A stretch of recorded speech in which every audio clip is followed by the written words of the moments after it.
This is the WealthAbility for CPAs show. Better clients, better practice, better life. Here's Tom Wheelwright. Welcome to the WealthAbility show for CPAs, where we're always discovering how to build better clients, a better practice, and a better life. So we are in this weird situation now where communication is more difficult than ever. We're communicating remotely. We have vast political differences of opinion. We have micro, and I can't remember the word for it, microaggressions. And we have all of this, we have these people that are ultra sensitive, and we have these people that are going, well, I don't want to be sensitive at all. And the question is, how do we make this all work? And where we've got productive people, otherwise productive people, how do we get otherwise productive people who have vast differing personalities? How do we get these people to work well together and to communicate each other and actually be able to positively communicate? And today we're going to discover just how to do that. We have an expert, Devora, Zack, who wrote the book, The Cactus and the Snowflake. I love the title. And neither one a particularly friendly term for people right now. And we have a lot of cactus, a lot of cacti, and a lot of snowflakes. That's for sure. So Devora, thank you so much for joining us today. My pleasure to be here with you. So if you would, Devora, just give us a little of your background and why you took up this subject of all subjects.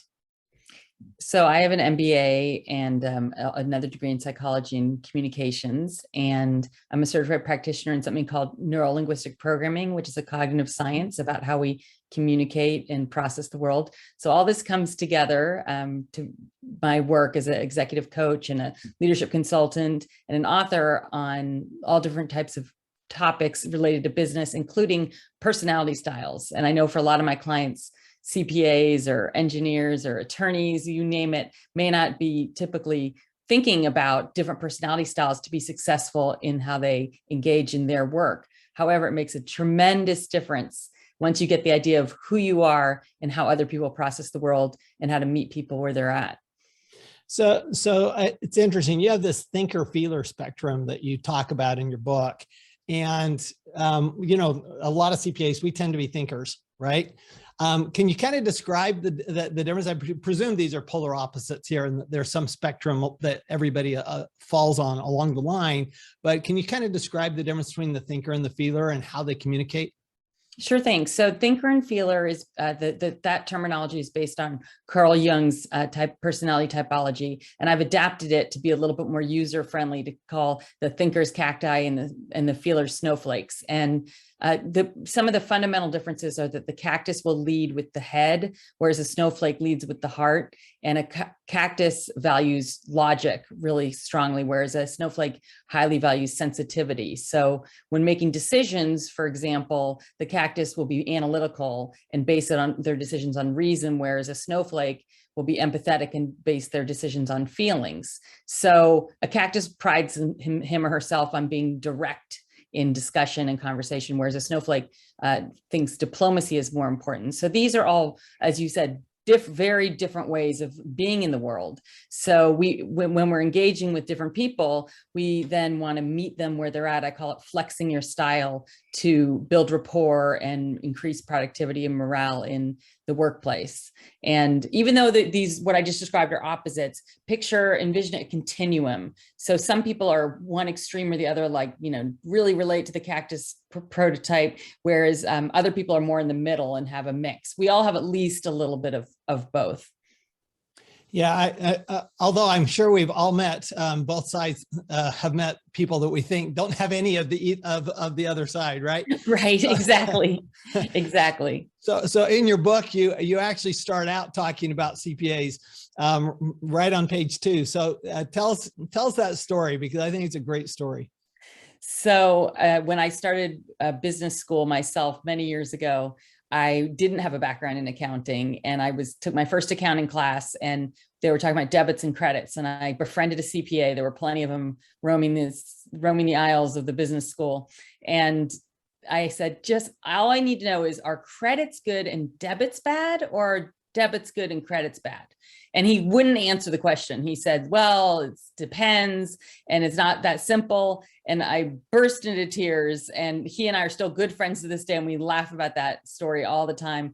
And I tell the story in a little bit more detail in the book, because I relate it to people asking me now all the time, are snowflakes good and cacti bad, or are cacti good and snowflakes bad? So it's payback time for me. Now I have to explain to people that it's not one's good, one's bad. It's just different. They each have different qualities. And the first step is to understand ourselves, and to understand and acknowledge and appreciate and accept who we are. And the second step is to calibrate how we engage with people based on what matters to them, not to change them, not to try and get a cactus to care about feelings more than logic, or vice versa. But it's the opposite of that. It's to say, I'm going to accept that this person has a different personality style than me, and I'm going to use language and motivators that work for that person, instead of trying to make them more aligned with how I am.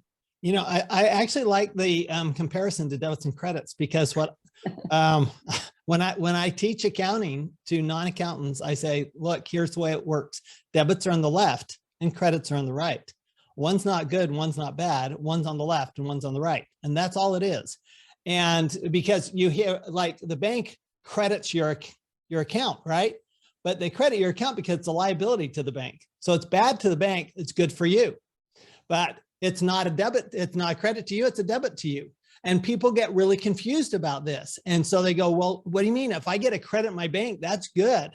Well, but that's where we get misunderstanding, because we're not understanding where that's coming from. I literally had an economics professor who was like so confused by debits and credits. And I'm going, how are you an economics professor, right? This is what I'm thinking. But you know, I think the point is where they're coming from, and communicating on their level is so important, as opposed to communicating from your level. Now, you talk a lot about that.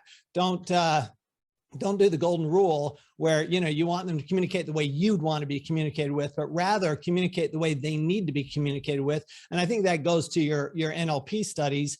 And tell us a little bit about that, and how you use that to make your point and actually get a better winning situation than you would if you tried to communicate your way. So applying the neurolinguistic programming and the neuroscience behind it, the first step is to understand and improve the way we communicate internally, how we process the world in our thoughts, in our head, and then to improve the way we build morale with others by focusing on the two primary ways we communicate: our kinesthetic, our physical interactions, and then our language, our linguistics. And that's where language comes in. So it turns out that cacti tend to use the word think more often, and snowflake tend to use the word feel more often. So one thing is to meet people where they're at and to build rapport, we want to try and figure out what side of the spectrum each person favors, which is where some people get stuck. So I call this the big two, to try and identify what matters to other people. The first part of the big two is observe. So just notice the language that people use. Notice what they focus on, what they talk about. Do they talk about the bottom line, or do they talk about saving the world? So, and it's not always that clear cut, but start to pick up on those nuances. And then the second part of the big two is so often overlooked and so useful, and it's simply to ask. So first observe what people seem to care about, and what they talk about, what the kind of language they use, and then ask, say, what's important to you, what matters to you. So as a CPA, to start out conversations with new clients like that is tremendously helpful in how you engage with them moving forward. No, I totally agree. We have a network of CPAs, and every single conference we have, and we have 4 or 5 conferences a year, every single one, we talk about how to ask good questions, because the more we understand about the other person, the better we can frame what we're saying within their framework. So can we go a little bit there? Do you talk a lot about framing? Do you work with framing and how to frame your discussion so that the other person understands it? Absolutely. And I love that you talk about that in your conferences. That's very progressive of you. So first of all, we want to be clear that there's a big difference between behavior and preferences. So innate preferences and behaviors be engaged in. So one key focus of this book is to be true to yourself, to be authentic. But then see people say, well, how can I then be my own opposite? So you're still true to yourself and authentic, and you still have the same innate preferences, even if you are able to have dexterity in how you engage with people, how you meet people where they're at. Your different behaviors can be very wide, and so that you can, instead of assuming other people are going to be like you, to be like them. Like you mentioned that I'm not a fan of the golden rule. So I espouse the platinum rule, which is to treat others how they want to be treated, which might be very different from how I want to be treated. If I treat everyone the way I want to be treated, then I'm going to get it wrong about half the time. No, that's a good point. So can we talk about cacti for a minute? Sure thing.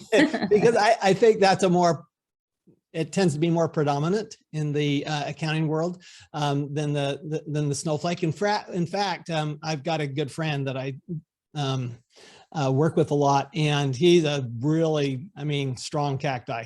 And snowflakes, he won't even talk to him. He won't even talk to him. He don't want him anywhere around him. He goes, that is a pejorative to him. A snowflake is that's bad. And cacti, look, it's matter of fact, this is the way it is. What's wrong with you? So how do you, if you've got the cacti that are really strong, and they're very logical, and they're very and they think, wow, if it's about feelings, boy, you're in the wrong place.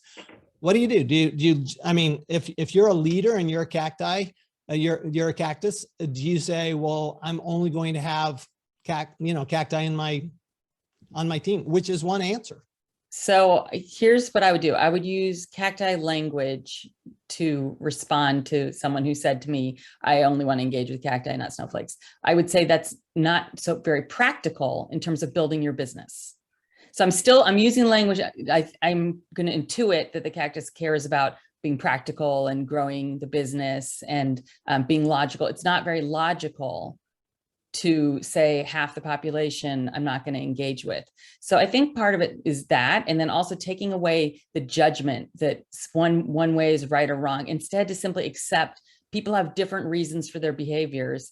And when we think we know everything about a situation or a person, we're always wrong. We don't know everything about those people. So it's to kind of take away that aggravation and to focus on what you can control, which is really only three things in the whole world, which is your thoughts, your actions, and your behaviors, and your words. So if you focus on what you control, then you won't be as frustrated with the snowflake, and just kind of detach from that judgment, and instead to say, hey, this is a great challenge for me to build a working relationship with someone that sees the world different from me. Maybe I can learn something, but you're still fine. Maybe this person is threatened by the idea that he'll turn into a snowflake, or, I don't know the psychology behind it for him in particular. However, but I would emphasize that he'll be more successful if he learns to engage with different types of people and still is authentic to who he is.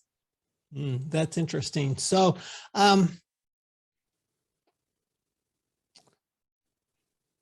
you talk also about curiosity, but how does that relate to snowflakes and cacti?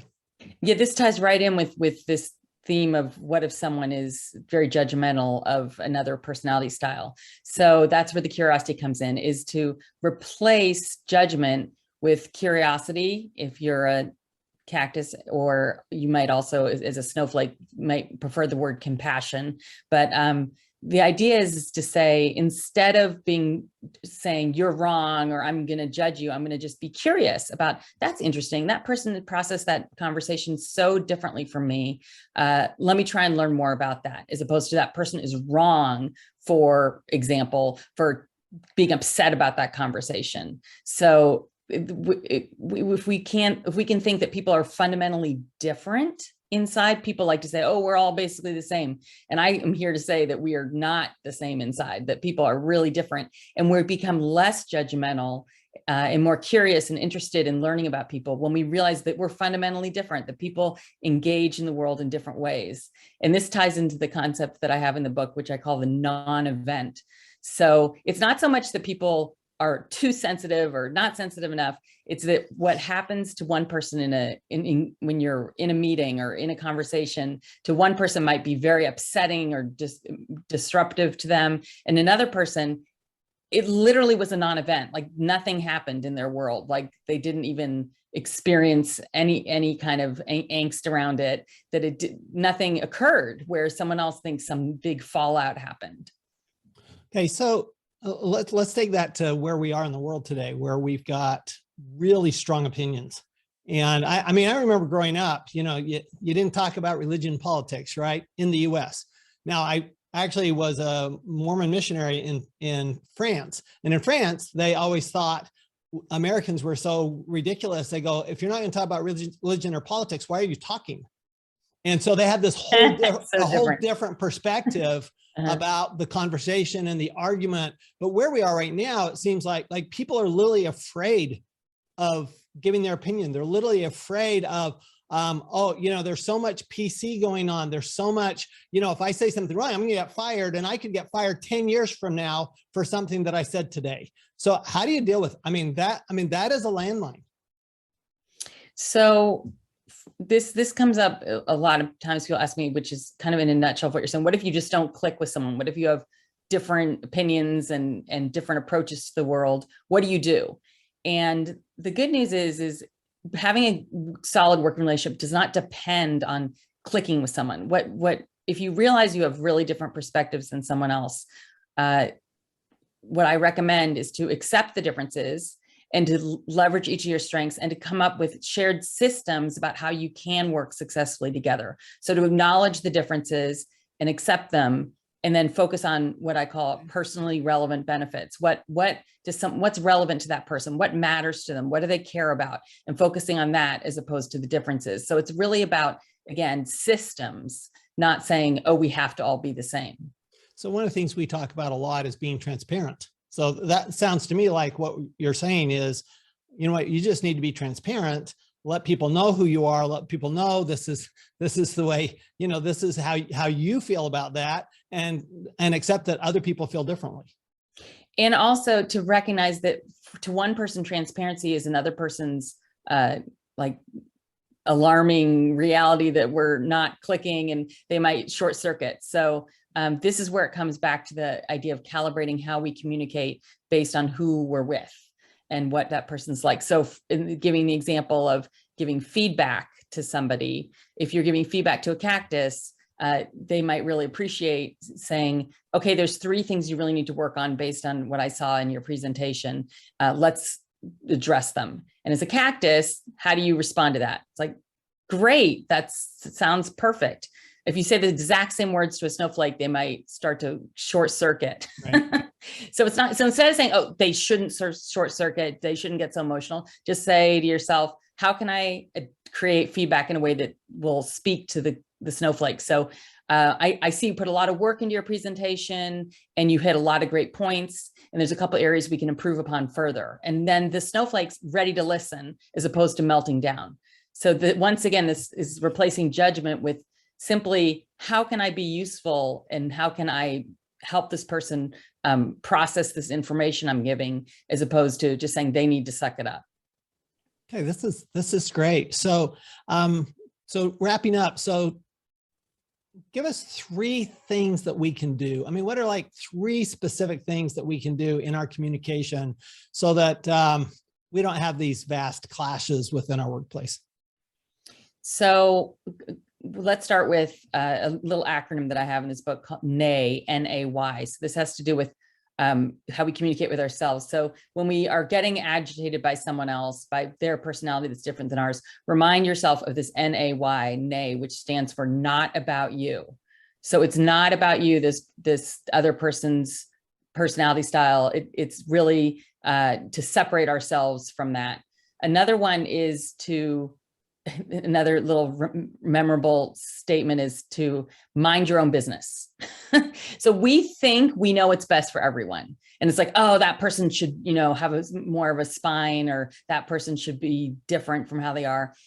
That person is who that person's supposed to be. So focus on your own business, what you can change. Like I mentioned before, your thoughts, words, and actions. Another thing you can do is to remember and engage with people in a way that you keep in mind that thoughts and feelings are not facts. Just because you have a thought about something, it doesn't make it a fact. And just because you have a inner response to something doesn't make it a fact either. So those are, I call those some of my mind benders to really switch the way we process our engagement with others. I love it.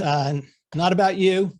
Mind your own business and stick to, it's facts are facts. So really appreciate it. Devora, Zack, the book is The Cactus and the Snowflake. It's debits and credits, and they're not good or bad. They're just one's on the left and one's on the right. Thank you, Devora. I really appreciate you coming on. And remember, everyone, that when we do pay more attention and ask better questions, when we really find out how to communicate with the other person, we're always going to have better clients, a better practice, and better life. Thanks. We'll see you next time.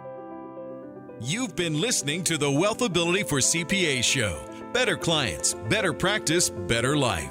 To learn more, go to WealthAbility.com.